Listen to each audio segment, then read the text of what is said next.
For decades, oil has shaped the destiny of the Middle East. The region holds nearly 48% of the world's known oil reserves and produces over 31% of the world's oil every year. It powers cities, builds economies, and fuels global demand, but it has also brought war, sanctions, and tension. One of the most critical oil routes on Earth is the Strait of Hormuz, a narrow waterway where nearly 20% of global oil passes through daily.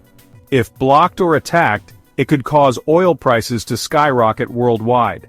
But while the world watches oil, another battle is silently rising. That battle is over water. The Middle East is the most water-scarce region in the world. It has only 1% of the world's fresh water, yet 6% of the global population lives here. Water is becoming more precious than oil, and more dangerous to fight over. The region's ancient rivers, the Nile, Tigris, Euphrates, and Jordan, are drying and shrinking. As water flows decline, countries that depend on these rivers are clashing politically and economically. In Africa, Ethiopia built the Grand Renaissance Dam on the Blue Nile, the largest dam on the continent, but Egypt fears it will reduce its critical water supply. Around 95% of Egyptians live near the Nile, and they depend on it for farming, drinking, and industry. In the north, Turkey controls the Tigris and Euphrates rivers with large dam projects. Iraq and Syria, which lie downstream, are experiencing serious droughts. Baghdad's water flow has dropped by more than 50% in the last 30 years. In Gaza, 97% of drinking water is unsafe, leading to a growing humanitarian crisis. The Jordan River, once vital to the region, has lost more than 90% of its original flow. Water has become both a source of tension and survival. In Iran, water shortages have sparked mass protests. In Isfahan, the once mighty Zayandeh River has completely dried up in some areas, affecting farms and drinking supplies. In Yemen, ongoing war combined with severe water scarcity has led to famine. According to the UN, only 55% of Yemen's population has access to basic water, and women walk for hours just to collect it. Some Gulf nations like the UAE and Saudi Arabia are responding with technology. The Middle East now hosts over 60% of the world's desalination capacity.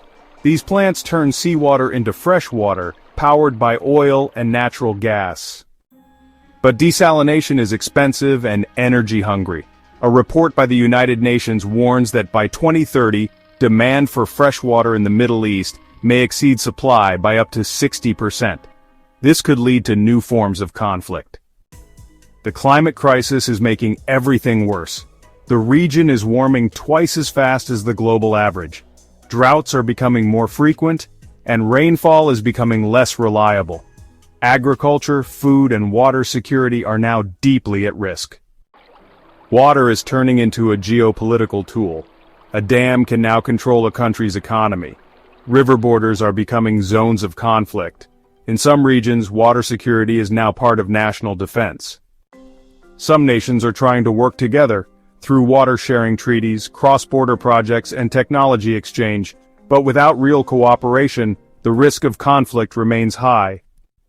The world once feared oil wars in the Middle East. Now, it must prepare for water wars. In a region where oil made kings, water may decide who survives.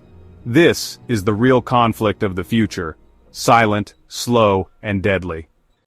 Subscribe to World Geopolitics for in-depth stories that matter. This is World Geopolitics, decoding power, people, and the planet.